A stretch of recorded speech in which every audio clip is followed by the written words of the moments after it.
말씀은 신약성경 요한계시록 22장 15절 말씀입니다. 요한계시록 22장 15절 말씀 우리 같이 함께 읽겠습니다. 개들과 점술가들과 음행하는 자들과 살인하는 자들과 우상 숭배자들과 및 거짓말을 좋아하며 지어내는 자는 다 성 밖에 있으리라. 아멘. 아멘. 성 밖에 있을 자들. 우리가 다시 한번 오늘 본문의 말씀을 바로 깨닫기 이전에 이 하나님의 놀라운 계시를 기록하고 있는 사도 요한의 마음에 먼저 우리가 공감되기를 원합니다. 이제 이 요한계시록의 마무리이기도 하고 모든 성경의 그 마지막을 지금 기록하고 있는 사도 요한의 마음이 어떨까요? 아마 글을 써 내려가는 이 요한 사도의 속도도 좀 늦춰졌을 것이고, 성경의 원문을 우리가 가지고 있지는 않습니다만 아마도 이 뒤쪽으로 가면서 훨씬 글씨가 좀 굵어지고 힘이 있었을 것 같아요. 그것은 그 사도 요한의 간절한 소원, 그리고 어쩌면 이 말씀을 듣고 보고 그리고 그것을 전하는 자로서 이 말씀을 알기 이전에 자기 자신의 삶을 잘 알고 있기 때문에 이 요한계시록의 이 말씀을 깨닫기 이전에, 이것을 온전히 믿기 이전에 사람들이 이 편지를, 이 서신을 읽을 때 그들이 하게 될 어떤 생각들을 충분히 예상하고 있었을 겁니다. 왜냐하면 요한 사도 자신도 사실은 이렇게 확실하게 경험하기 이전까지는 몰랐던 내용들이었고 그릿했던 내용들이기 때문입니다. 그러니 그 사도 요한이 자신이 보고 들은 바 그것을 온전히 주님이 오시기 전까지 이 땅을 살아간 성도들의 마음에 온전히 인식시키고자 하는 그 간절함이 아마도 한 글자 한 글자 이 철자들을 써내려갔을 때 자기도 모르게 손끝에 힘이 들어갔을 것이다. 오늘 이 말씀을 통해서 주시는 이 교훈이 우리들이 지금까지 참되다 여기고 그것이 진리로 여겨지고 우리의 인생관이며 최고의 가치로 여겨지던 이 모든 거짓된 것들이 무너지는 이 시간 되기를 바랍니다. 하나님의 말씀으로만 우리들의 이런 가치관과 사고 생각 이런 것들이 바뀌어져야 합니다. 또 우리의 힘으로 할 수 없지요. 그것을 깨닫고 그렇게 되기를 우리가 소원할 때 성령께서 도우시고 또 하늘에서 천군 천사들을 보내주셔서 우리의 연약함이 방해가 되지 않도록 우리의 환경을 또한 바꾸시는 그런 하나님의 놀라운 은혜가 우리 모두에게 베풀어지기를 바랍니다. 지금 15절에서 지금 이 내용 우리가 염두에 두어야 하는 것은 그것입니다. 앞에서 12절에서 내가 속히 오리니 라고 하는 이 말씀은 우리를 향해서 달려오시는 주님을 우리에게 전하고 있다. 지금 저 우주 너머 저 끝에서 우리 주님께서 우리를 향하여 빛의 속도보다도 더 빠른 속도로 우리를 향하여 달려오고 계세요. 우리를 향하여 막 달려오고 계십니다. 그런 주님께서 우리에게 도착하시기 전에 이렇게 하나님의 사람들을 통하여 뜻을 우리에게 먼저 가르쳐 주신 거예요. 내가 너희들에게 도착하고 나면 무엇이 준비되어 있다? 너희들을 위하여 상이 준비되어 있다. 내가 너희들을 위하여 상을 준비하고 있다. 이것은 너희들이 정말 예수를 아주 순결하게 믿고 그 말씀을 옹골지게 지키며 살아가면서 어떤 환난과 곤란과 박해와 고난과 고통을 당할지라도 그 모든 것들에 대한 충분한 보상이 되고 또 남는 복이 있다 라고 하는 말씀을 앞에서 우리에게 전해 주셨습니다. 그것은 한마디로 마지막 그 성에, 그 거룩한 성에 들어가는 복을 이야기하는 겁니다. 그래서 이제 바로 앞에 14절에서 자기의 두루마기를 빠는 자들이 복이 있다라고 하면서 그 복이 이제 그 거룩한 성에 들어가는 것이라고 했어요. 그런데 이제 15절은 이것과 정반대되는 사람들, 다시 말해 성 밖에 있을 자들에 대해서 말씀하세요. 그러니까 우리가 종종 하나님이 창조를 하셨으니까 창조한 모든 사람들을 하나님께서 책임지실 거다. 하나님이 어떻게 창조한 사람들을 단 하나도 버리겠느냐. 그러니까 예수를 믿든 안 믿든 신앙생활을 열심히 하든 대충 하든 뭐 우리는 정확히 알 수 없지만 어쨌든 하나님이시니까 창조주시니까 모든 것의 소유주 되시니까 어떤 형태로든 다 구원하실 것이다.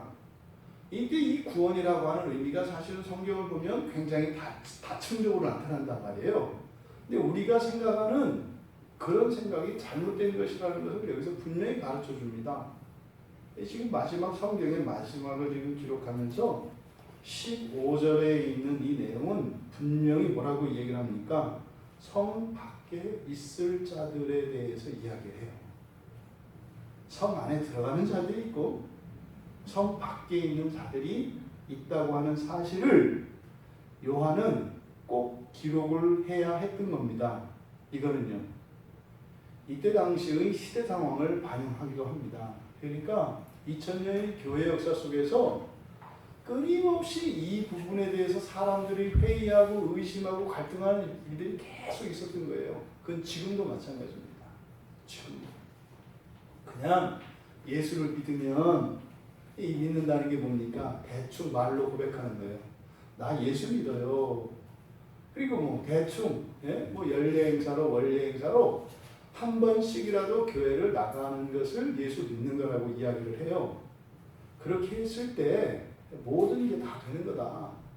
뭐 이런 이 우리 안에서 이 죄의 역사, 이 세상의 이 공중문세를 잡은 이 마귀들의 역사가 2000년의 교회의 역사 속에서 모든 신자들의 마음속과 삶 속에 계속 이런 유혹과 시험이 있었단 말이에요. 너무나 많은 사람들이 여기에 넘어집니다. 여기서 넘어지는 것은 신자들을 얘기하는 거예요. 왜 그 교회의 역사 속에서 기라성과 같았던 이런 신앙의 선배들이 어느 한순간에 어이없을 정도로 왜 퍽퍽 떨어집니까? 우리는 그것을 그런 어떤 사건 하나를 놓고 저의 신앙은 거짓이었다 이렇게 정죄할 수 있습니까? 절대 그렇지 않습니다. 바로 지금 요한 사도께서 이 계시록의 이 결론 부분에서 이야기하고 있는 이 부분을 너무 간과했기 때문이에요. 분명히 얘기합니다. 성 밖에 있을 자들이 있다.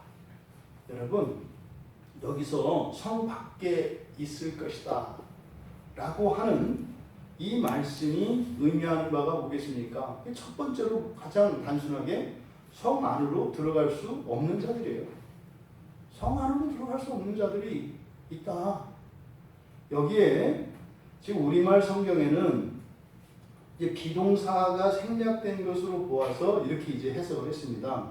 이러이러한 자들은 다 성 밖에 있게 될 것이다. 이렇게 되어 있습니다만 실제로 본문에서는 동사가 없고 엑소라고 하는 이 부사가 사용되고 있어요. 그러니까 사실은 14절에 이어지는 내용입니다. 15절은. 그러니까 14절은 그 성에 들어갈 권세를 받으려 함이로다 이렇게 했지 않습니까? 근데 이 뒤에 단 누구누구는 제외하고 이렇게 되어 있는 문장이다 이 말이에요. 15절. 그러니까 14절과 15절은 말입니다. 단순히 신자, 불신자를 이야기하고 있지 않아요.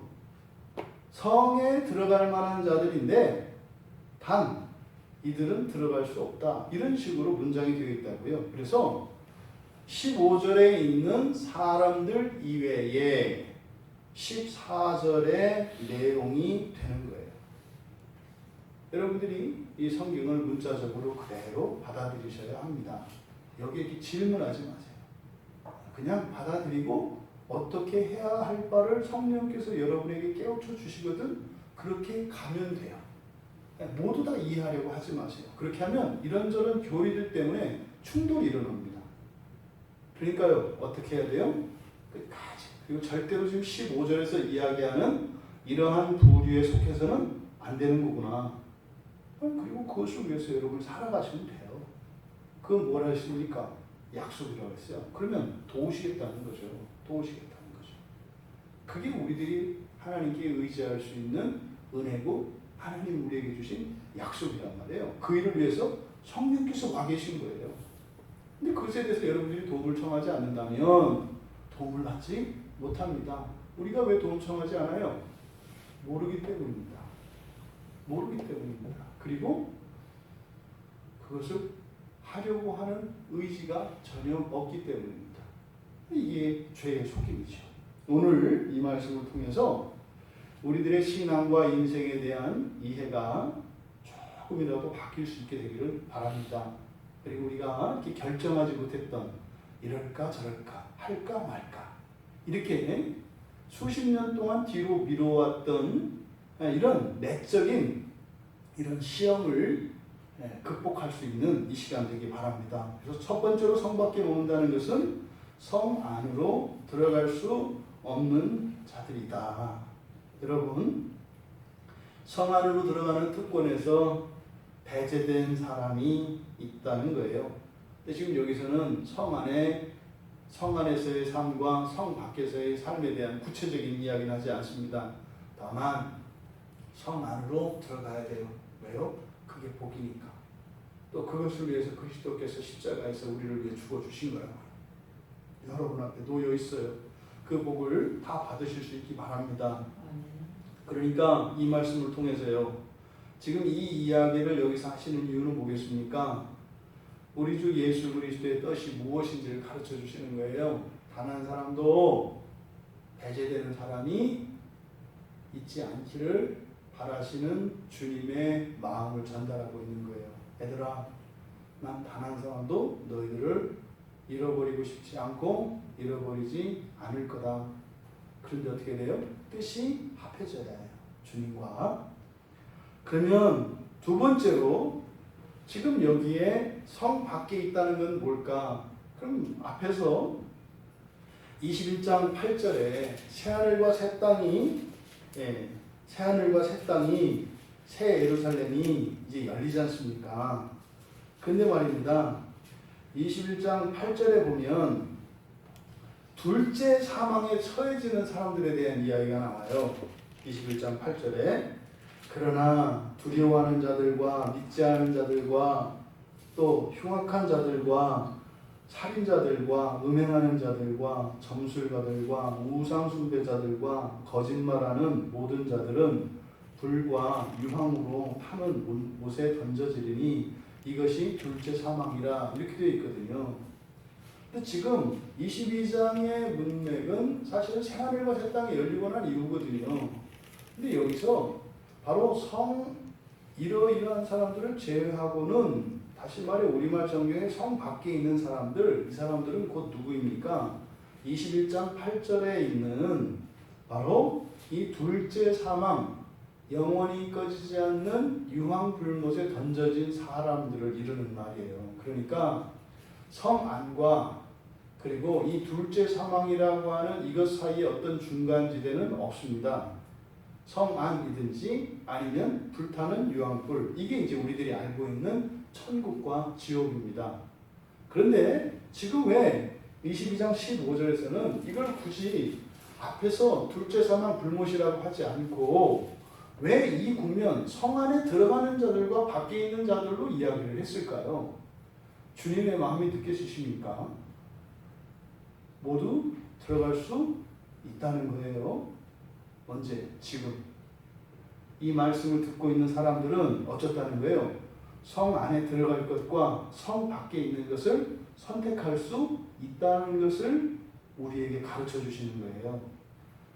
실제로 이 국면에 가면, 이 시점에 가면 성 밖에 있는 자들은 이미 둘째 사망에 처해진 사람들이에요. 하지만 지금 현재의 이 시간, 그러니까 이 세상의 종말이 오기 이전까지 이 하나님의 말씀을 듣게 되는 사람들에게는 선택할 기회가 남아있다. 우리에게는. 그래서 성 안에 있을 것인지 성 밖에 있을 것인지를 선택할 수 있는 그 기회가 주어졌다고 하는 사실을 지금 여기서 말씀하고 계시는 겁니다. 여기서 이렇게 그러면 아니 이제 질문이 하나 드는 거예요. 아니 예수 믿으면 구원받는다며. 근데 이건 또 뭐냐 말이죠. 아니 예수 믿으면 다 될 것처럼 얘기하더니 아니 또 뭐 개들 점술가들 뭐 이게 뭔지는 모르겠지만 또 이렇게 되면 또 안 된다는 건 뭐야. 그럼 이렇게 질문하죠. 믿는 개들은 어떻게 됩니까? 이렇게 물어봅니다. 믿는 개들은 어떻게 됩니까? 뭐 믿는 점술가들은 어떻게 됩니까? 이렇게 물어보는 거예요. 뭐 말대로죠. 반 찢어서 반 안에 놓고 반 밖에 넣는 거지. 질문 자체가 사실은 있을 수 없는 거죠. 네, 그런 일은 일어나지 않아요. 그때는요, 안과 밖으로 분명히 나뉜다 이 말이에요. 근데 이런 질문을 던지는 이유는 뭡니까? 우리가 양다리를 걸치고 싶어 하는 거죠. 왜요? 이 땅에서 반 살고 하나님 나라에서 반 살기를 원한다는 거예요. 근데 지금까지 이 종말이 오기 전까지 이 땅은요, 그냥 따뜻한 물로 여겨져요. 네? 시원한 바람으로 느껴지고 따뜻한 물로 느껴진다고요. 마치 뭐예요? 가마솥에서 수영을 하고 있는 개구리가 밑에서 장작불이 타고 있는 걸 모르는 상태인 거죠. 이 가마솥은 금방 달아오르지 않습니다. 서서히 이제 솥이 달궈지면서 나중에 이 솥이 최대 온도까지 올라가기 시작하면 이제 확 끓어오릅니다. 그러면요, 그냥 개구리 튀김 되는 겁니다. 이게 종말의 순간이에요. 그 가마솥의 온도가 최고치 될 때. 그 전까지는 견딜만하게 느껴진다고요. 그런 우리들을 향해서 지금 이 성경은요, 기독교인들이 가지고 있는 그 잘못된 생각을 아주 통렬하게 지적하는 거예요. 수많은 그리스도인들이 아직까지 확정하지 않고 있습니다. 이 성 안에 들어갈 것인지 둘째 불못에 둘째 사망에 처해질 것인지를 아직 확정하지 않고 있습니다. 뭐예요? 거기 여러 가지 핑계가 있어요. 나는 믿음이 없어서, 나는 뭐 이렇게 시험에 들어서, 또 뭐 심지어 나는 지금 미끄러져서, 이제 아마 이렇게 봐가지고선 곧 한두 달이면 헤어날 것 같은데, 지금 10년, 20년 미끄러지고 있는 사람들이 얼마나 많아요. 그 미끄럼틀이 굽어진 건지, 그 무적행으로 떨어지는 건지 어떻게 아느냐고요. 이런 생각들이 얼마나 위험하고 두려운 생각인가 하는 것을 여기서 가르쳐 주는 겁니다. 그러면 구체적으로 성 밖에 있을 자들로 15절에서 설명하고 있는 이 성에 들어갈 수 없는 사람들, 불못에 처해질 수밖에 없는 사람들, 하지만요, 돌이킬 수 있는 사람들이에요. 돌이킬 수 있는 사람들이니까 아직은 돌이킬 수 있어요. 그 지옥불에 떨어질 수밖에 없는데 아직은 돌이킬 수 있어요. 아니면 들어갈 수 있다는 거예요. 여기서 지금 자격 조건을 제시하는 게 아닙니다. 이러하면 합격, 이러하면 불합격 아니에요. 이런 사람들조차도 들어갈 수 있다. 이게 요한 사도의 간절한 마음이에요. 이렇다 할지라도 지금 돌이킨다면 들어갈 수 있다. 그래서 어떻게 해요? 주 예수의 복음을 받아들이고 다 들어갈 수 있게 되기를 바라는 그 간절한 마음이 지금 이 15절의 진술 안에 있다고 하는 사실을 기억해야 합니다. 왜요? 이미 앞에서 21장 8절에서 명확하게 이들은 불못에 떨어질 자들이라고 이야기했다고요. 그런데요, 끝까지 포기할 수가 없는 거예요. 우리 가운데 어느 누가 그 불못 가운데 있지 않았던 사람이 어디 있습니까? 다 똑같았습니다. 요한 사도라고 예외입니까? 주님께서 찾아오시기 전까지 성령이 임하여 그의 본성을 바꾸고 그의 정말 인생의 모든 것을 변화시키기 전까지 그것 또한 죄인 중에 괴수로 지옥을 향해 떨어지던 사람이었습니다. 그런데 자기 자신이 이해할 수 없는 놀라운 하나님의 은혜의 방식으로 구원의 은혜를 입었어요. 그러니까 15절에서 얘기하는 이런 사람들은 못돼 먹은 사람들이고 저주받은 사람들을 이야기하는 게 아니라 사실은 우리 안에 있는 성품들입니다. 이런 사람 저런 사람 이야기하지만 이건 다 사실 우리들이 다 가지고 있는 것들이에요. 이것들이 어떻게 된다? 반드시 바뀌어야 된다는 거예요. 바뀌어야 된다는 거예요. 그리고 바뀔 수 있다. 왜? 하나님이 그렇게 해주시더라. 여기까지 우리가 이것을 분명히 하고 이 말씀을 생각해야 합니다. 첫 번째로 개들이라고 이렇게 설명이 됐어요. 이게 우리가 주일에 봤던 그 개입니다. 그 개를 들기. 예? 그 거지 나사로로 되어 있는 그 상처를 이렇게 핥던, 그때 핥는 건 뭐라 했어요? 킁킁거리면서 잡아먹으려고 덤비는 거라 했다고요. 그 개들이라고 설명하고 있어요. 그러니까 21장 8절에서는 쭉 소개를 할 때 보면은 흉악한 자들이라고 소개된 말이 있어요. 그러니까 그 흉악한 자들을 여기서는 개라고 이야기한 겁니다. 그러니까 이 흉악한 자들이 의미하는 바 악취가 나는 사람들, 그리고 혐오감을 주는 사람들이에요. 가까이 하기 싫은 사람들. 그래서 이런 개들이 오면 어떻게 해요? 돌멩이를 집어 던진다고 이렇게. 나사로는 어떻게 했어요? 그 개들도 사랑하니까 그냥 나를 십자가에 못 박으라고 이렇게 내주셨잖아요. 주님이. 예수님을 모욕하고 침뱉고 십자가 들려서 골고다로 끌고 가도 그냥 무기력한 것처럼 맡기시잖아요. 이게. 왜 그래요? 하나님은 사랑 때문에 죄된 세상에서는 무기력해 보여요. 자식을 사랑하는 부모들은 망나니 자식 앞에서 무기력한 부모로 여겼어요. 가르칠 수도 없고 통제할 수도 없는 그 자식의 자식에 대한 사랑을 부모가 표현할 수 있는 방식은 그냥 무기력함으로 나타나요. 그러니까 여러분 기억해야 합니다. 무기력함은 힘이 없는 게 아니에요. 그죠? 무기력함은 힘이 없는 게 아니에요. 그 무기력함은요, 하나님의 능력이 역사하는 자리예요. 근데 그것을 우리가 착각하면 이 무기력감을 느낄 때 굉장히 불안해지죠. 그리고 굉장히 비참해지죠. 그리고 뭔가를 해야 되는데 할 수 없는 그 무기력감에 눌려버리죠. 이것이 예수를 믿는 사람과 믿지 않는 사람들의 이런 무기력감에 대한 완전한 대조입니다. 여러분 기억하십시오. 우리가 절망에 빠졌을 때, 우리가 절대적으로 무기력할 때, 거기는 하나님의 능력의 역사가 나타나는 자리라는 것을 잊지 마십시오. 이것이 예수 그리스도께서 우리에게 주신 놀라운 복음의 능력 안에 있는 신비입니다. 이 개, 그래서 출애굽기 22장 31절에서는 부정한 고기의 대표적인 것이 이제 길거리 이렇게 여러분 가다 보면 차에 치여서 죽은 동물의 시체를 볼 거예요. 이렇게 이제 버려진 이렇게 다른 동물에게 이렇게 목숨을 빼앗긴 동물들, 이게 찢긴 짐승이라고 해요. 그런 찢긴 짐승의 고기를 개한테 던져줘라. 그러니까요, 절대 먹어서는 안 되는 것들을 먹는 게 누구예요? 개라고요. 그러니까요, 아주 혐오스럽다고요. 불결하고 가까이 하기가 싫다고요. 그래서 열왕기상 14장 11절과 16장 4절에 보면 여로보암에 속한 자와 바하사에게 속했던 자들이 죽고 난 뒤에 개가 먹는다고. 이게 가장 그 저주가 되는 죄예요.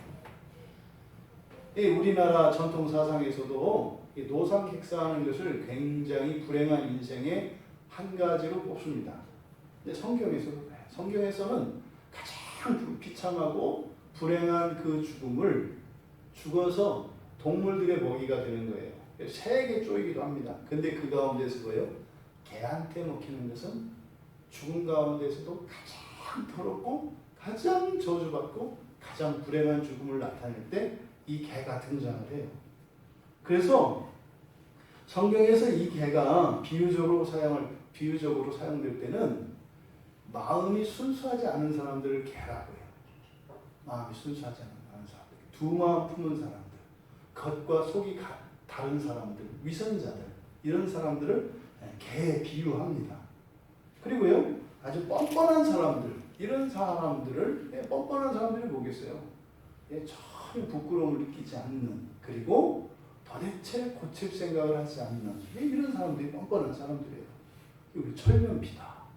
그러니까 철면피도 개다. 이렇게 할 수 있죠.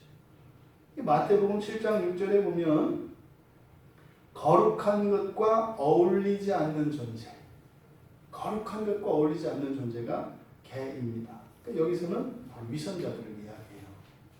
그러니까 여러분 떠오르시죠? 복음서에서 나타나는 이런 거룩한 것과 어울리지 않는 자들이 거룩한 척하는 위선자들이 있어요. 해칠한 무덤들, 그렇죠? 종교적인 경건으로 그럴듯한, 속으면 썩은 악취같이 운동하는 이런 자들을 개라고 합니다. 또 빌립보서 3장 2절에 보면 주의해야 할 사람들로 사도 바울이 빌립보 교인들에게 이야기합니다. 그러니까 이 개는 어디 있는 거예요? 교회 안에 있는 겁니다. 이 개는 밖에 있는 개가 아니에요. 교회 안에 있는 개예요. 근데 이 개들은요, 악한 일꾼들이라고 해요. 거기 보면은 개들, 악한 일꾼들, 살을 베어내는 자들 이렇게 되어 있는데 이것은 1 그리고 2 그리고 3이 아니라 이것은 동의어로 봐야 합니다. 주의해야 할 사람들 전부 다 이들이 가지고 있는 성격이에요. 그리고 베드로후서 2장 22절에서는 잠언 26장 11절 말씀을 인용하면서 그 어리석은 자를 나타냅니다. 그래서 어리석은 자를 이제 개와 돼지로 이야기하는데 잠언 26장 11절을 보면 그런 거죠. 수치와 더러움을 모르며 돌이키지 않는 사람들이에요. 그러니까요, 이런 개의 특성 중에 하나가 이게 뭡니까? 창피를 모르고 더럽고 깨끗한 것도 모르고 그리고 고집스러움이 들어가요. 고치지 않는 거예요. 고치지 않는. 그래서 이제 우리는 그런 걸 뭐라 그래요? 충성되다 이렇게 얘기하죠. 개는 충성돼. 이렇게. 이 악에 충성되는 거, 이런 건 아주 고집스러움이죠. 이게 성경에서 이야기하는 개입니다. 또 신명기 23장 18절에 보면 종종 성경에서 개와 나란히 함께 등장하는 존재가 있어요. 그게 누구냐면 창기입니다. 창기와 개는 같이 취급이 돼요. 그래서 신명기 23장 18절에서도 창기가 번 돈과 개 같은 자의 소득 이렇게 얘기를 해요. 그러니까 뭐예요? 도끼, 개끼, 그 돈이나 이 돈이나 이런 것들은 서원하는 일이든지 또 여호와께 드리는 일로는 절대로 사용하지 마라 그래요. 이것들은 다 가증한 것이다 이렇게 얘기합니다.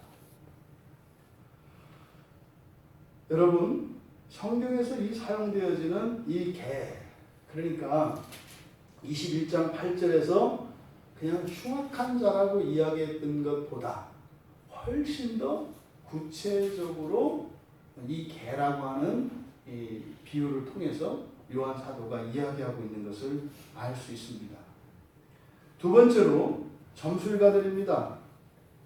점술가들은 이미 이제 우리가 앞에서 이제 살펴보았기 때문에 그대로 말씀드릴 수는 없고, 여러분들이 여기 생각하는 점술가는 여러분이 생각하는 점쟁이가 아니라고 하는 사실을 기억해야 합니다. 이건 점쟁이가 아니에요. 그러니까 오늘날 우리들이 사용하는 이 말과 이때 당시의 말 사이에는 큰 차이가 있어요. 여기서 말하는 이 점쟁이, 이 점술가는 우리가 생각하는 그런 점쟁이가 아닙니다. 그래서 이게 사전적으로는 이런 약, 지금은 여러분 우리가 약을 먹는 것을 당연한 것으로 알잖아요. 이때 당시에 약이라고 하는 것은 굉장히 종교적인 거거든요. 약이라는 것 자체가. 그러니까 어떤 음식이라든지 여러 가지 물건들 이런 것을 가지고 약용했다고요. 그런데 그것의 유익도 있어요, 분명히.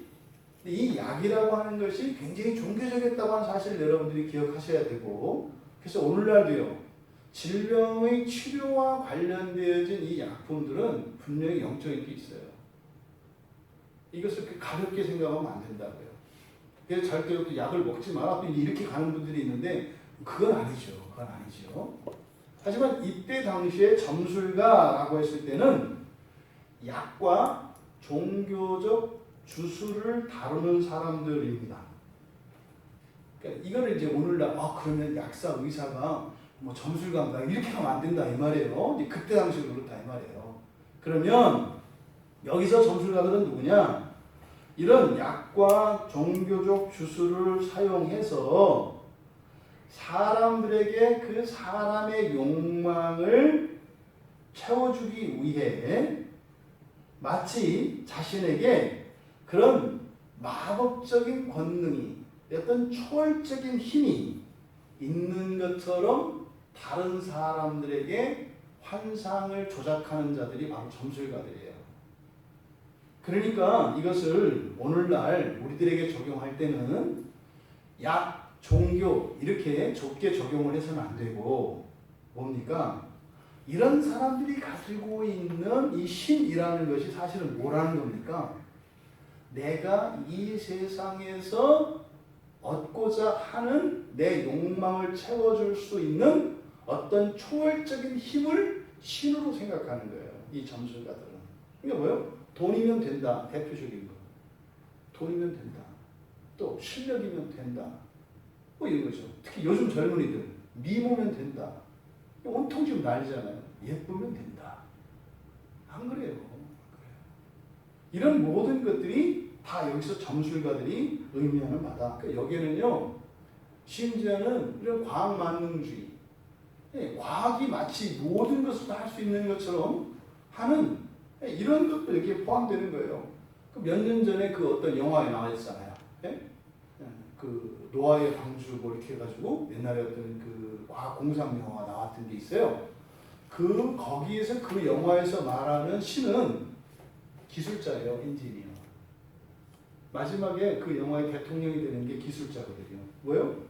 그 방주를 고치고 운영할 수 있는 사람이 최고예요. 왜? 그게 멈춰버리면 다 죽잖아요. 그러니까 이 모든 것, 심지어는 이런 기술뿐만 아니라 이런 인간의 제도, 심지어는 법, 심지어는 우리 교회 안에서조차 여기에서 이야기하는 점술가들이 있을 수 있어요. 우리가 예수를 믿고 구원받은 것이 기껏해야 이 세상에서 다른 사람들, 믿지 않는 사람들보다 더 경쟁력에 있어서 우위를 차지하는 것처럼 가르치는 목회자가 있다면 그 사람 요즘에 굉장히 조심스러운 이렇게 생각이 들어요. 점점점 어려워지다 보니까 또다시 마치 옛날에 우리나라가 40년대, 50년대, 60년대, 70년대 초반까지 굉장히 어려웠어요. 우리나라가. 정말 어려웠어요. 북한보다도 훨씬 못 살았어요. 70년대 초반까지. 그래서 북한한테 원조 받고 살았다고요. 그러니까 그거 창피해가지고 안 받고. 그리고 나서 그 망신스러우니까 이제 신문에다가 반대로 주겠다고 돈도 없으면서. 뭐 이런 일들이 많았어요. 실제로 우리나라에. 그래가지고 수출 1000만 불 수출 목표. 그래가지고 온갖 학교에 다 붙어 있었어요. 이렇게 1000만 불 뭐 수출을 막 목표로 막 이래가지고 저도 초등학교 때 피마자전 땄습니다. 그거 따서 팔으라고. 여기 논두렁에 가서 거머리 많이 잡았습니다. 바지 벗고 이렇게 가가지고 이렇게 해서 거머리가 막 달라붙어요. 엄청 징그럽거든요. 그거 갖다가 팔으라고. 그 혈전 녹이는 그 약으로 약재관이 있으니까. 그래가지고 온 국민이 다 동원됐어요. 그 달러 벌어들이라고. 머리 깎아서 팔고 또 심지어는 독일로 그 말도 못하는 그 독일로 그 갔던 간호사 인간 이하의 삶을 살았어요. 피고름에 노예 이상의 삶을 노예 계약을 맺어가지고 또 중동에 또 베트남의 용병으로 또 팔려갔었잖아요. 이럴 때가 있었어요, 여러분. 우리 조상들이. 절대 여러분들의 이 평안함과 이거를 절대 가볍게 생각하면 안 돼요. 정말 어마어마한 피 흘림과 정말 그 눈물, 생사를 찢고 뼈를 깎는, 그리고 자존심을 죽이고 비참한 삶을 살면서 이 나라가 이만큼 된 거예요. 절대 어느 지도자 한 사람에 의해서 된 거 아니고요. 탁월한 기업가들과 영웅들에 의해서 이렇게 세워진 게 아니라요. 하루 17시간, 18시간 죽으라 하고 일하고, 한 달 월급을, 뭐 옛날 돈이긴 합니다. 10몇만 원 받고 살던 때가 있었어요, 이 나라가. 이걸 여러분 잊으시면 안 돼요. 이 역사의 교훈을. 그런데 이런 모든 것들이 정말 절대적으로 어려웠다고 생각했던 그것도 또 6.25를 겪었던 세대들에 보면 그것도 행복했다고 얘기를 하거든요. 니네가 6.25를 알아 이렇게 얘기한다고요. 또 그때 얘기하면 또 그것도 좋대요. 그런데 이제 시대에 따라서 특별히 경제적으로 위기감을 느끼고 빈곤감을, 상대적 빈곤감을 특별히 느끼는 때가 있어요. 이럴 때 심각한 역사의 왜곡과 신앙의 변질이 일어납니다. 이때 이제 사실 우리나라의 이 한국 기독교 안에 이 현세 물량 기복 이게 들어왔죠. 그때 낳은 자식들이 누구냐? 대형교회예요. 그때 낳은 교회 자식들이 이 사생아와 같은 얘들이 대형교회라는 아이들이 그때 태어났어요. 이거 하나예요. 얼마나 그 대형교회로 인해서 이 한국교회가 몸살을 앓았는지 몰라요. 지금은 이제 도산하게 됐어요. 이제 나몰라라 이제 하는 거예요. 그때 지금 그런 이 시대의 상황이 또다시 상대적인 빈곤감과 상대적인 이런 박탈감을 굉장히 느끼고 있어요. 보세요. 온통 신문 방송에서 떠드는 게 뭐예요? 큰일 났대요. 청년들 일자리 잡기 어렵대요. 큰일 났대요, 여러분. 또 지금 경기가 너무 어렵대요. 큰일 났대요. 여러분. 다 사기라고 말씀드렸죠? 옛날에 비해서 일자리 무지 많아요, 여러분. 일자리 걱정하지 마세요. 골라 먹으려니까 그렇지. 부잣집애가 맨날 집에 반찬 투정한다니까요. 나는 학교밥이 너무 좋다는 거예요. 집에 가면 반찬도 없고 이렇다는데 집에 가면은 그냥 상다리가 부러지도록 차리는데 지가 먹기 싫어서 안 먹는 거예요. 나가서 뭐라 그래요? 우리 집에 반찬이 없대요. 내 입맛에 맞는 게 없다는 거죠. 분식집 가면 반찬이 너무 많다는 거예요. 맛있는 반찬이. 이런 일들이 지금 일어나고 있어요, 여러분. 이 점술가를 시대가 부릅니다. 우리들의 생각이 바뀌고 우리들의 가치관이 잘못되면 이 점술가들이 허리가 되니까 기승을 부린다고요. 근데 지금 요즘에 교회 안에 눈에 띄게 장사꾼들이 막 들어와요, 지금. 이게 다 점술가들이에요, 여러분. 요즘 점술가들은요, 성공한 기업가의 모습으로 들어옵니다. 그리고 성공한 목회자의 모습으로 나타납니다. 심지어는 성공한 선교사의 모습으로 나타납니다. 그거 아십니까? 우리나라에 들어와서 막 강연하고 사람들한테 인기 있는 선교사 치고 현지 선교사들한테 좋은 소리 못 듣는다는 거. 또 우리나라에서 내놓으라 하는 목사님들 치고 그거와 상반되는 평가를 목회자들한테 받고 있다는 거 아십니까? 하나님을 기쁘시게 하는 사람은 아닌 거예요.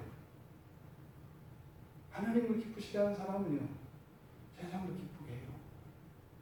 여러분, 점술가는 교묘한 방식으로 옵니다. 교회 안에서도 마찬가지입니다. 점술가는 뭐 이렇게 그 무당 모자 쓰고 이 딸랑딸랑 이렇게 오는 점술가가 아니에요. 근사하고 아주 산뜻하고 스마트하게 온다고요.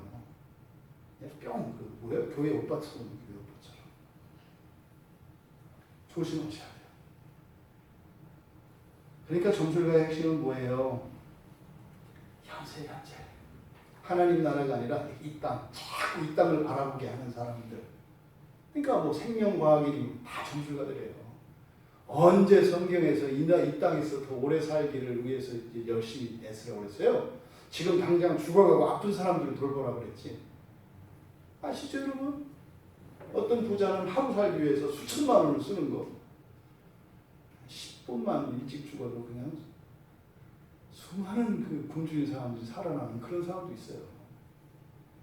이 점술가에 대한 이 성경적인 의미를 여러분들이 잘 아시기 바라요. 그러니까 우리의 신앙도 잘못되면 다 점술에 속해요. 우리들의 신앙은 절대 점술이 되지 않기를 바랍니다. 세 번째로 음행하는 자들입니다. 음행한다라고 할 때 음행한다, 음행과 간음이라는 말이 성경에 나와요. 근데 여기는 지금 음행 이렇게 쓰여 있는데 이 포르노스라고 하는 이게 이제 오늘날 포르노라는 말을 많이 쓰잖아요. 포르노가 이제 여기서 나오는 거예요. 이 음행이라고 하는 이 말의 원어적인 의미는 말씀을 드렸죠. 자기의 몸을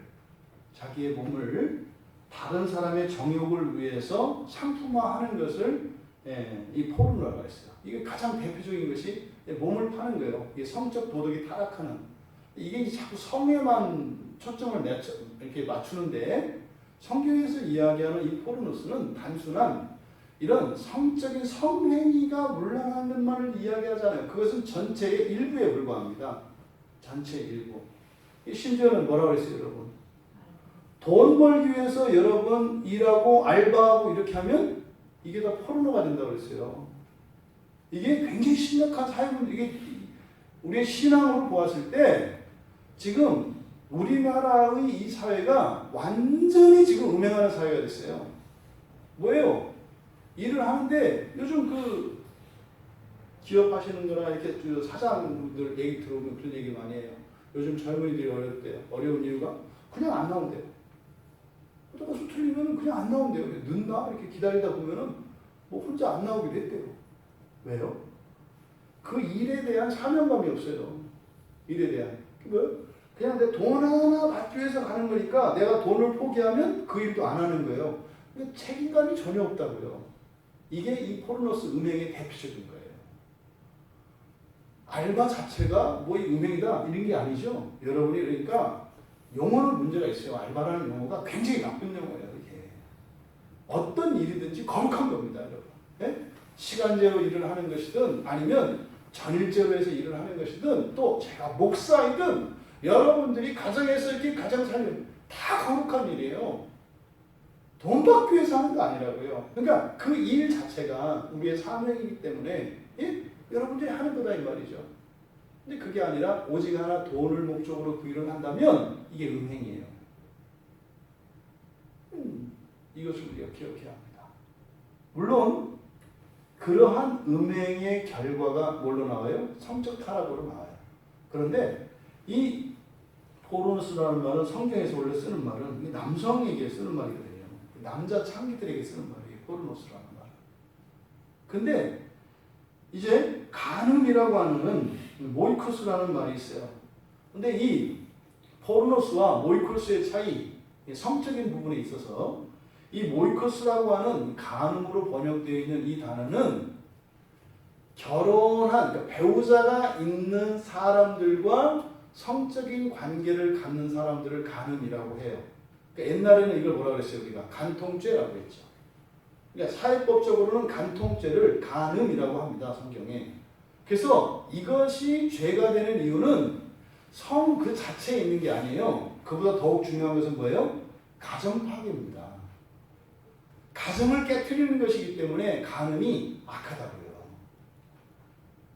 그러니까 지금 여기서는 그럼 포르노스만 나오고 이 모이코스라는 간음은 없으니까 이런 거 뺐나요? 네, 그 얘기가 아니죠. 히브리서 13장 4절에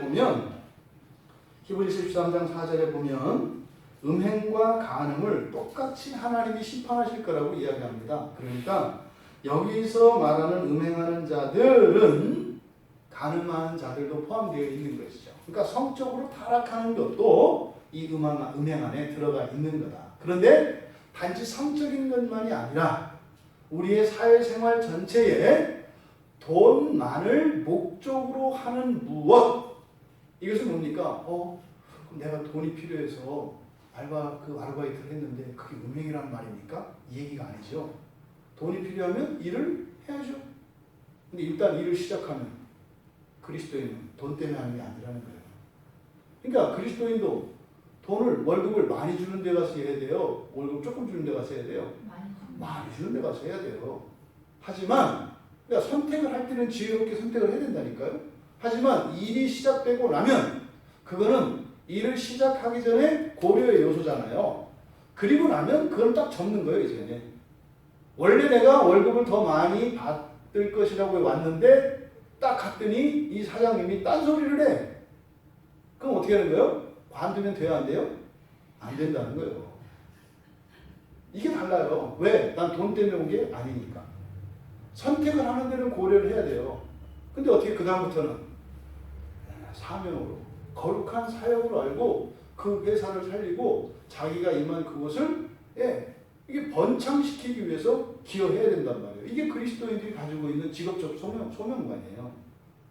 근데 일을 하는데 그냥 오직 돈 하나만을 목표로 하면 그게 바로 음행이다.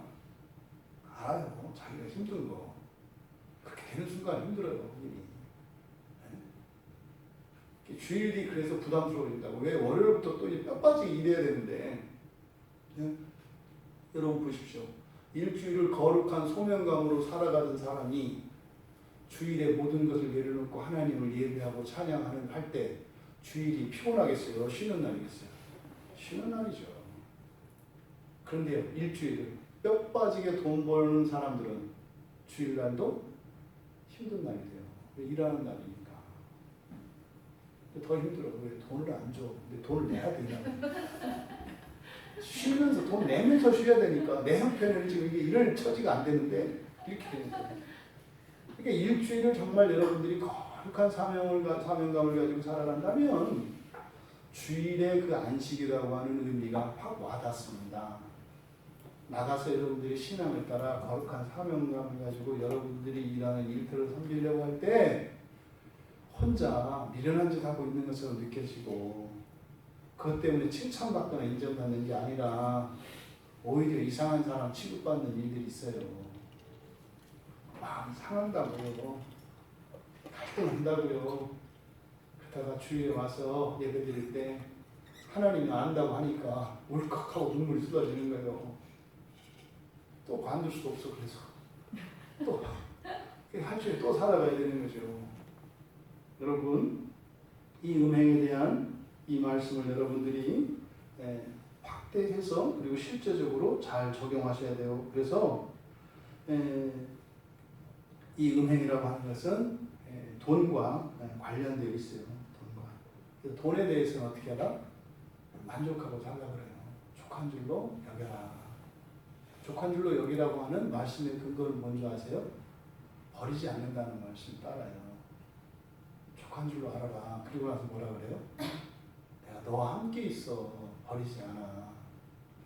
진짜로 네가 먹을 게 떨어지고 통장의 잔고가 제로가 되고 이렇게 됐어? 내가 너와 함께하고 있어. 결코 너를 버리지 않아. 떠나지 않는다라고 하는 말씀이 현재 있는 돈을 족하라고 하는 말씀 뒤에 온다고요. 그러니까 그냥 막연히 하나님 우리와 함께 계시되 이게 아니죠. 바로 우리가 믿음을 따라 부족한 가운데에서도 하나님이 버리지 아니하시고 함께할 것을 믿으며 나에게 필요한 돈이라면 하나님이 채워줄 것을 믿고 그렇게 살아가는 거죠. 네 번째로 살인자들, 이 살인자의 초점은 뭐라고 했습니까? 살인에 대한 의도, 그리고 살인에 대한 의도에 초점을 맞추고 있는 것이고, 이 살인이 불법이라고 하는 것입니다. 이 살인자들이라는 것은. 그러니까 이 살인자들의 가장 기본적인 핵심 개념은 뭐냐면 사람도 사람이 죽일 수도 있다라고 하는 일체의 가능성을 가진 것. 이게 여기서 지금 포커스가 되는 거예요. 사람은 자기의 목숨이라도 절대로 해할 수 없어요. 다른 사람도 절대로 해할 수 없어요. 여기서 말하는 살인자들은 바로 그걸 말하는 겁니다. 그래서 어떤 경우에도 사람이 사람을 죽일 수 있다라고 하는 일체의 작은 기도나 생각, 계획, 이 모든 것을 의미하는 거예요. 왜요? 사람은 하나님의 형상이기 때문이에요. 하나님의 형상대로 지음을 받았기 때문에 사람에게는 거룩성이 있어요. 거룩성은 우리가 건드릴 수 없는 부분이 있다고요. 그게 뭐예요? 생명은 우리가 해할 수 없어요. 그래서 기독교에서 사형제도에 대해서 반대하는 것은 나쁜 사람들을 벌 주지 말자 뭐 이런 게 아니에요. 성경에서 아무리 약한 죄인이라 하더라도 우리가 사람의 생명을 우리가 결정할 수 있는 권한이 없다고 해요. 그래서 기독교인들이 사형제도를 반대하는 거죠. 여러분, 이런 의미에서 인본주의는 맞아요. 사람들이 종종 인본주의는 무조건 나쁘다고 이야기해요. 하도. 그래서 인본주의 자체, 인본주의, 인문학 이러면은 아주 이거는 뭐 나쁜 거로 이렇게 딱 인식이 돼요. 선입견이. 인본주의는 나쁜 게 아니에요. 철저하게 성경은 인본주의를 이야기합니다. 어디에서? 한 분 아래에서. 한 분 하나님 아래에서는 철저히 인본적이에요. 이 세상에 있는 그 어떤 동물, 식물, 그 어떤 가치보다도 사람이 중요합니다. 이거 인본주의 맞아요. 이런 의미에서. 근데 우리가 인본주의가 나쁘다라고 이야기할 때는 신본주의에 대항하는 개념으로서 인본주의가 나쁘다고 하는 거예요. 이거를 싸잡아서 그냥 인본주의 하면 그냥 뭐 나쁘다는 거죠. 그렇지 않아요. 지금 오늘날 지금 심각한 문제는 뭐예요? 인본 사상이 무너진 게 문제예요. 인본 사상이 무너지면요, 예의 범절이 없어집니다. 상식이 없어집니다. 악이 기승을 부립니다. 그러니까요, 사람을 물건 취급해요. 보세요, 회사에서 월급 많이 받는 사람과 적게 받는 사람의 하루 일상의 삶의 질을 보세요. 월급 많이 받는 사람은요, 황제처럼 살죠. 호령하고 절대 진리처럼 살죠. 월급 적게 받는 사람은요, 인격도 뭣도 없죠. 사람이 이게 가격으로 매겨졌어요. 왜요? 인본 사상은 없으니까. 이게요, 교묘한 세상의 음모라니까요. 그냥 멋뚱으로 교회 안에서도 인본주의는 나쁘다, 인본주의 나쁘다 하면서 하는 게 뭐예요? 자식들이 부모한테 대드는 거. 네? 어른들한테 막 이러는 거. 또 뭐예요? 이제는 말이 돼요? 사람이 철철 굶어 죽는데, 예? 개, 돼지, 닭한테 무슨 모기를, 어떤 그 방송 이렇게 봤더니, 개 전문 피트니스 센터가 있더군요. 미쳤어요, 이 세상이. 뭘 피트니스 시켜? 잡아먹으면 되지. 아니, 세상에 개를 갖다가, 지방과 근육의 비율이 어떻다고, 세상에 체중에서 과체중 근수 더 나가고 좋지 뭘. 물론 한 사람은 좀 억울하겠지. 비계가 많아서. 여러분, 이게요, 시대정신이라니까요. 어떻게 사람이 저쪽 가난한 데 가면 한 끼 200원 식사가 없어가지고 배가 퉁퉁 불어가지고 굶어 죽는데, 어떻게 이 개놈들의 이 새끼들에게는 한 끼 식사가 몇만 원짜리를 먹이냐고요. 미쳤죠? 왜요? 인본사상이 사라지니까. 인본사상이 사라지니까. 중요한 건 뭐예요? 내 것이냐 아니냐가 중요해요. 내 것이면 개도 나와 상관이 없는 사람보다 훨씬 귀해. 여러분, 이런 사고방식이 우리 안에 있다니까요? 이거 굉장히 무서운 거예요, 여러분. 나 중심적 사고. 네? 어떻게 이런 일이 일어나요? 부모는 한 번도 안 찾아가 보고, 부모한테는 저 갈비탕 한 그릇 안 산 사람이 동네 떠돌아다니는 들고양이 이런 것들에도 냅다가 사다 먹이냐고요. 편판 자자하죠. 저는 동물의 어른가 봐. 네 부모나 섬기세요. 이게요, 시대정신이 이렇게 만들어도 자기가 왜 그러는지 몰라요. 그거를 고상하다고 생각한다니까요. 여러분, 절대로 제가 이런 자연과 동물들을 막해라 이런 얘기하는 거 아닌 거 아시죠? 사람이 동물의 수준으로, 식물의 수준으로, 심지어는 물건처럼 취급되어지는 이런 일이 몇십 년 안에 일어난 일이에요. 여기 몇십 년 안에 우리나라에서. 이거를 우연히 이루어진 일이라고 생각하지 마세요. 교묘하게 일어난 겁니다. 인본주의는요, 성경에서 가르치는 바예요.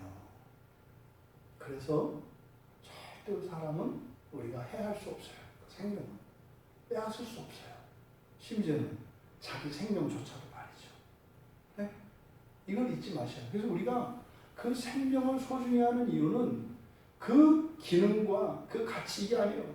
부자의 생명은 귀하고 말이죠. 예?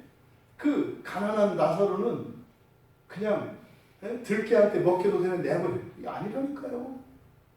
하나님의 형상으로 보지 않고 그 사람의 재산과 신분과 능력으로 보니까 그렇게 되는 거예요. 다 살인자들이죠. 이게 다 살인자들입니다. 사람을 하나님의 형상으로 봐야 된다는 거예요. 이게 살인자라고 하는 이 말씀이 가지고 있는 핵심 개념이다. 그러니까 천국이 어떤 세상인지 알지 않겠어요? 큰 자나 작은 자나 다 똑같이 존귀한 자로 존중받지 않겠어요? 누구도 상관없지 않겠어요? 거기는? 네? 아무나 가도 되지 않겠어요? 이게 교회죠. 교회 안에 이런 신분과 재산과 이런 것들에 대한 차별이 있다 보니까 살인자들이 드글드글거리는 교회인 거죠. 다른 게 살인자입니까? 이게 살인자지. 다섯 번째로 우상숭배자들입니다. 우상숭배자들 누누이 말씀드립니다. 우상숭배자는요, 저기 사랑당 가고 저 뒷산에 가서 바위에다가 나무에다가 또 무슨 이상한 거 만들어 놓고 이런 걸 말하는 게 아니라고 했어요. 성경에서 말하는 우상숭배의 핵심은 무엇과 관련되어 있습니까? 무지와 관계되어 있어요. 무지와 속임이에요. 그러니까 본인들은 하나님이라고 생각하는 거예요. 그러니까 우상숭배자들인 것은 잘못된 신앙을 끝까지 고수하는 사람들이에요. 잘못된 신앙을. 그러니까 황금송아지를 놓고 이걸 하나님이라고 생각하고 그 앞에서 제사를 드려요. 이게 우상숭배자라고요. 또 어떤 특정한 교리나 신학 체계를 놓고 그거를 절대적인 하나님으로 섬겨요. 이걸 우상숭배자라고요. 어떤 사람을 절대적인 사람으로 세워놓고 그 사람을 따라가요. 이게 다 우상숭배자라니까요, 여러분. 우리들 자신도 이런 우상숭배자가 될 수 있어요. 왜요? 이 우상숭배의 원인은 무지와 속임에 있기 때문에. 무지와 속임. 그러니까요, 이 우상숭배의 그 시작은 어디겠습니까? 성경을 성경으로 인정하지 않을 때, 그리고 성경을 통해서 하나님의 말씀, 이 하나님의 계시를 성경을 통해서 듣고자 하지 않을 때 서서히 우상숭배는 시작됩니다. 그러면요, 다 자기가 생각하는 그 어떤 허상을 하나님으로 생각을 하고 그것을 신념화해서 그 신념들을 체계화해서 그것을 따라갑니다. 보세요. 이만희 같은 신천지에 가 있는 사람들 있잖아요. 자기가 우상숭배자라고 생각 안 해요. 거기서 또 개가 생각이 나네. 또 거기서 또 개가 나와. 목사들 개라고 하니까 그쪽에서. 그러니까 본인들은 그게 하나님을 추구하는 길이라고 간다고요. 근데 그 사람들이 왜 그래요? 한글 개역 성경만을 절대 오류 없는 성경이라고 생각을 하니까 그렇게 됐다고요. 어떻게 세상에 한글 개역 성경을 그 성경의 원전이라고 생각을 하냐고요. 말도 안 되잖아요. 그렇게 되는 순간 어떻게 돼요?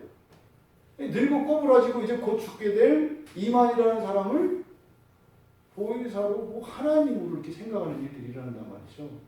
그러니까 이 우상숭배자들의 핵심은요, 성경 진리와 관련되어 있습니다. 그러니까요, 우리가 우상숭배자들이 되는 것은요, 여러분들이 성경을 손에서 놓을 때, 여러분들이 하나님의 말씀을 안 듣기로 결단을 했을 때, 여러분들은 우상숭배자의 길에 들어서는 거예요. 그러니 성경을 펴지 않는 것을 두려워해야 합니다. 설교를 듣지 않는 것을 두려워해야 됩니다. 왜요? 나도 모르는 사이에 우상숭배자가 되어버리기 때문입니다. 놓으면 안 돼요, 여러분. 이거 놓으면 안 되는 거예요. 그러니까 놓는 게 뭐 옳고 그른 거 아니에요. 그것의 그 효과, 그 이후에 일어날 이 피해가 얼마나 큰 것인지를 지금 말씀을 드리는 겁니다. 성경보다 이런 사람의 가르침을 따르고 자신의 경험 그리고 자신의 지식을 우선시하는 태도, 그러면 어떻게 됩니까? 성경으로 아무리 이야기해도 아닌 것 같다는 거예요. 왜? 느낌이. 내가 알고 있던 거 틀려서 이상하게 느낌이 감이 이렇게 있고, 이게 우상숭배자로 가는 지름길이라니까요. 우리가 우리의 이성을 통해서 또 성령께서 주시는 감동으로 성경을 깨달으면 하고 지금까지 붙들었던 걸 내려놔야 되는데 아니라는 거예요. 내가 이걸 붙들고 지금 50년, 60년을 살았는데 이걸 내려놓으면 내 인생이 부인당하는 것 같아. 그러니까 그냥 끝까지 붙들고 있다고요. 끝까지. 이게 지금 우상숭배로 가는 시작이다. 그러니까 교회 2000년사에서 이런 일이 계속됐다고요. 그러니까 마귀는 성경을 안 줬다고요. 하나님 믿는 백성들에게 성경을 처음에는 책이 없으니까 고가라서 못 갖고, 그렇죠? 나중에는 이것을 이제는 의도적으로 만들었어요. 왜? 종교인들이 기득권의 어떤 근거를 삼기 위해서. 왜? 여러분들이 성경 없고 저만 성경이 있으면 제 마음대로 해도 되잖아요. 제 마음대로. 성경이 없으면. 이게 이제 중세교회에서 했던 일이에요. 사실은 우리나라 요거 따라서 했던 게 이제 법조인들이에요. 요거 따라서. 중세의 그 교회들이 그 교인들을 그렇게 막 착취하고 했던, 거기서 야 저거 돈벌이 되겠다 해가지고 그거 따라한 게 법조인들이 한 짓이에요. 의사들도 그거 따라서 하죠. 이거 어떻게 단어를 길게 만들어놔가지고 못 외우게 만들어 기억력 좋은 사람들만 하게. 그래가지고 도대체 이놈은 그쪽 책을 공부하려고 그러면은 단어를 길어서 공부를 못해요. 의학 단어 보셨죠? 나중에 보면은 배쓰라는 거야. 그냥 속 쓰린 거를 막 해가지고 써놔요. 도대체 무슨 말인지 못 알아듣는다니까요. 그 무슨 약 설명서에 다 그렇게 써놨어. 그러니까 자기들끼리, 그러니까 뭐요? 의사, 변호사 누구예요? 기억력 좋은 사람들이에요. 기억력 좋은, 단순한 사람들 많거든요. 그 법조인들은요, 판례 옛날에 막아놨다고요. 변호사는 딴 거 아니에요, 여러분. 법을 잘 아는 사람들이 변호사가 아니에요. 요 사건과 똑같은 이전의 사건의 판례를 많이 아는 사람들이 유능한 변호사예요. 지금 여러분 그 법무부 다 들어가면 판례가 다 공개돼 있어요. 그럼 여러분들이 특히 젊은 사람들은 찾으면 그 판례 다 찾을 수 있어요. 이렇게. 누가 가다가 사거리에서 우회전하다 교통사고 이렇게 치면 그 판례에 나와요. 사건들이. 그거 찾아가지고 그거 언제 사건, 타격 몇 호 이렇게 하면 그게 변호사가 하는 일이에요. 그래서 어떻게 해요? 변호사는 이제 곧 없어져요, 직업이. 다 없어진다고 그러면.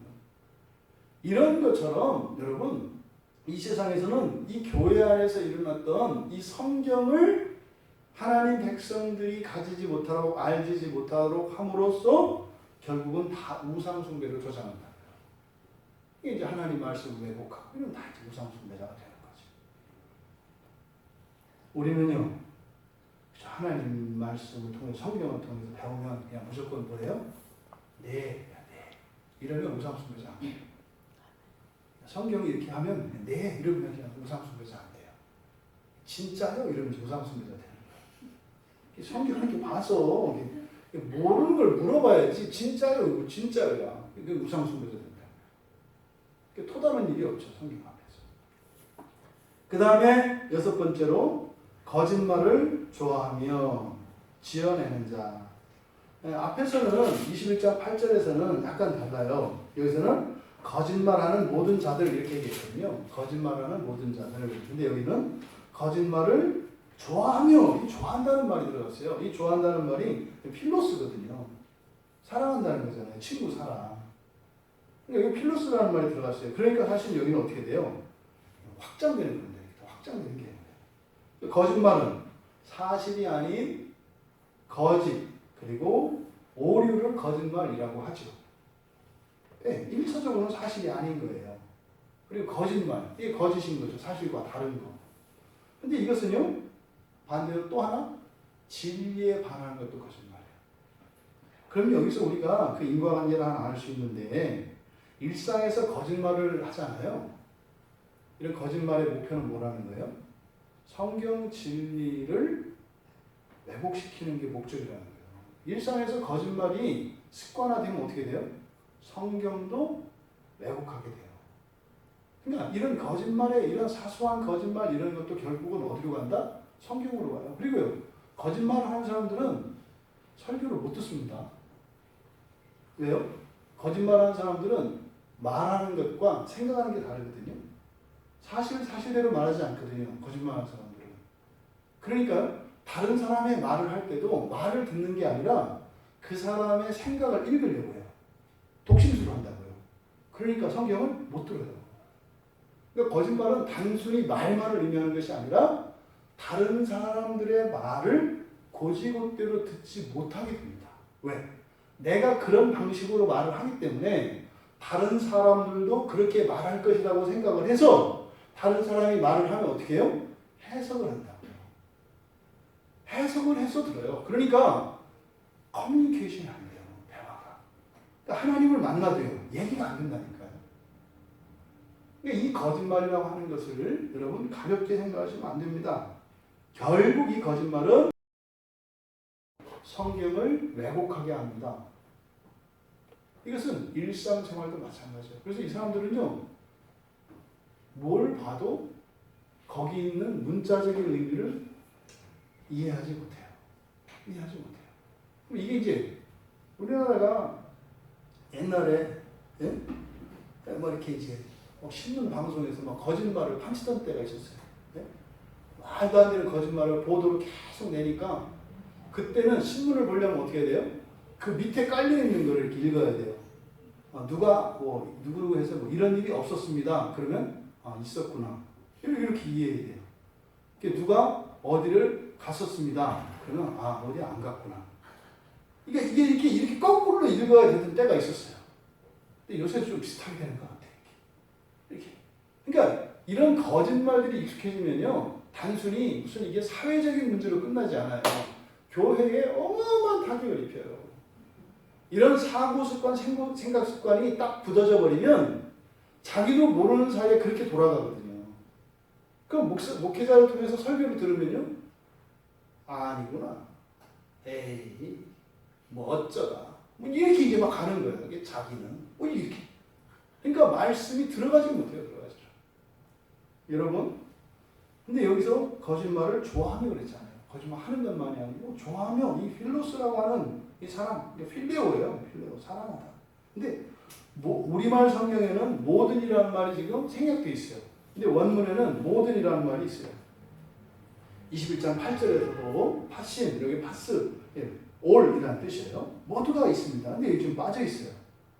그러니까 이 모든이라는 말과 좋아한다는 말, 이것을 통해서 요한 사도는 이 거짓말에 대해서 보다 적극적으로 지금 이 거짓말의 개념을 확장시키고 있는 거예요. 그러니까 여러분, 거짓말에는 이것을 만약에 적극적으로 확장되면요, 여러분들이 거짓과 오류를 알면서도요, 모르는 척 이것을 바로잡기 위해서 진실과 사실을 규명하기 위해 진리의 편에 서지 않는 것도 거짓말에 속하는 거예요. 적극적인 면에서.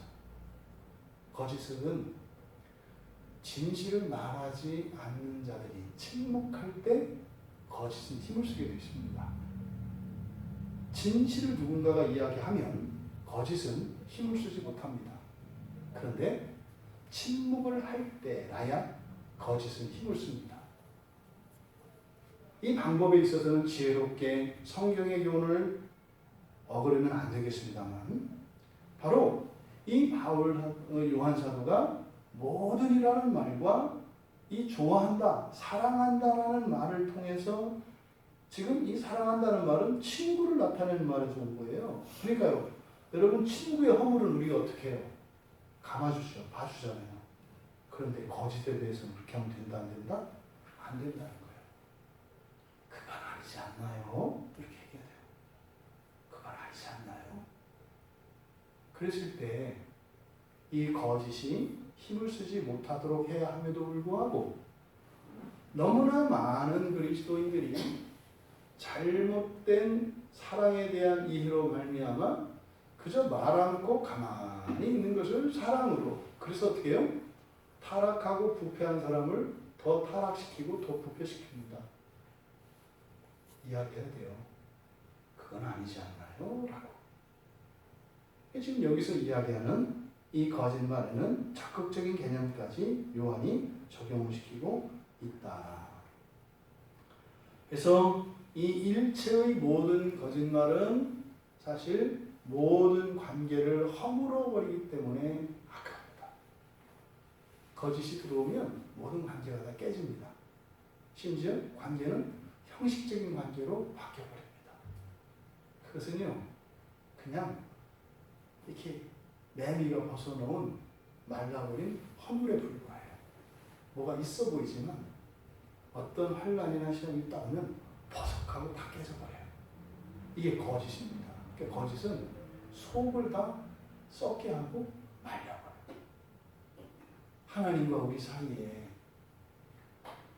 그럴듯해 보이는 경건의 모습이 있고 이런 경건의 실천이 있음들 우리가 하나님 앞에 늘 거짓으로 대하고 하나님의 말씀을 또 다른 의도가 있는 것처럼 받아들인다면 절대로 하나님과 우리의 관계는 온전한 관계가 될 수 없습니다. 이 모든 관계를 병들게 하고 관계를 파괴하는 강력한 힘이 이 거짓에 있습니다. 절대로 거짓에는 타협하지 말아야 됩니다.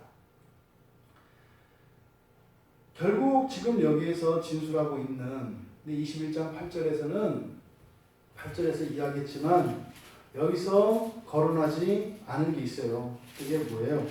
믿지 않는 자들 그리고 두려워하는 자들에 대해서는 거론하고 있지 않아요. 두려워하는 자들과 믿지 아니하는 자들.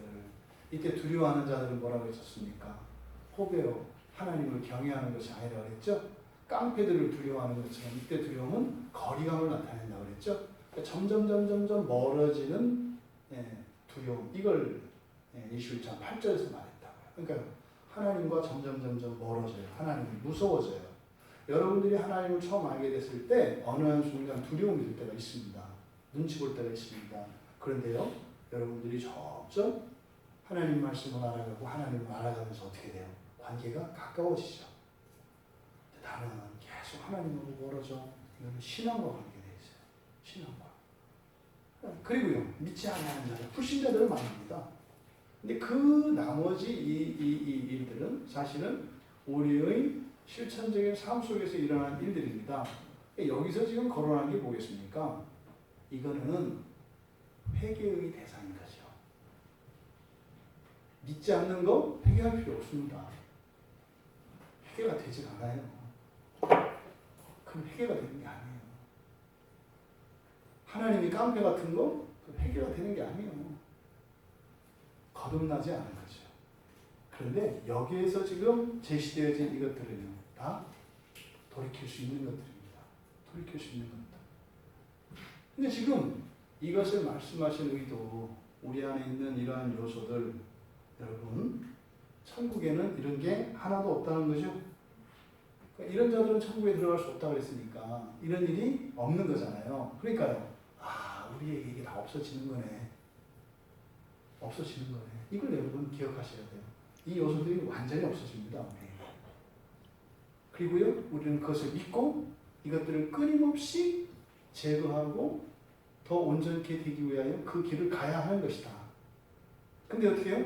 좌절하거나 낭망하지 마라. 나는 안 되는가 보다. 이러지 마라. 왜요? 마지막에 그 약속이 되어 있다. 두 번째로 여기서 우리가 기억해야 하는 것, 구원의 완성이라는 것. 이것은 창조의 완성입니다. 구원의 완성은 창조의 완성이라는 사실을 잊지 마셔야 합니다. 구원의 완성은요, 우리 존재의 변화입니다. 우리 본성의 변화입니다. 창조의 완성은요, 세상의 완성이고 환경의 변화입니다. 그래서 우리가 살아갈 때 우리 자신을 변화시키는 것과 세상을 변화시키는 것, 이 두 가지를 함께 우리가 늘 염두에 두며 살아가야 한다는 것을 기억해야 합니다. 그래서 신자의 거룩한 삶은 자신을 변화시키는 것과 이 세상을 변화시키는 이 두 일을 붙들고 가는 거예요. 여기 조심할 것은 세상을 변화시키는 것은 여러분들이 직접 무엇을 하라는 게 아니죠. 여러분들은 여러분 자신을 변화시키면 돼요. 세상은 누가 변화시켜요? 천사들 시키는 거죠. 천사들 시켜서 여러분들이 세상을 변화시켜가는 거예요.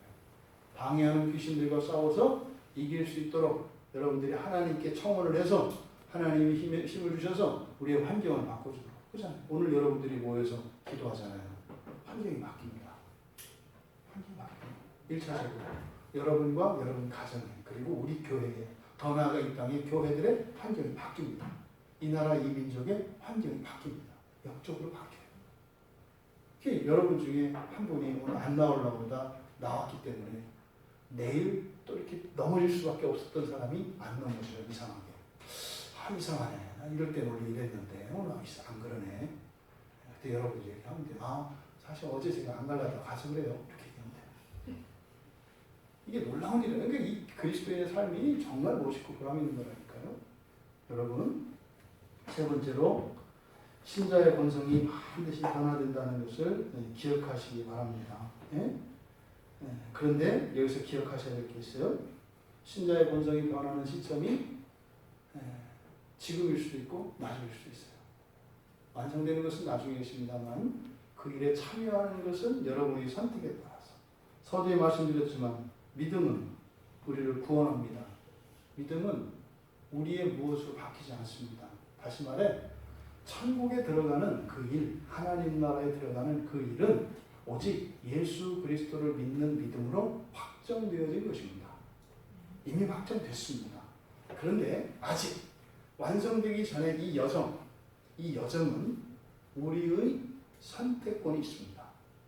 선택권이. 그것은요, 여러분들이 회개를 통하여 사는 동안 첫째 부활로 참여하는지, 사는 동안 대충 살다가 마지막 그 천년기에 그 환란을 거쳐서 여러분의 본성이 변화되든지, 그것은 선택이에요.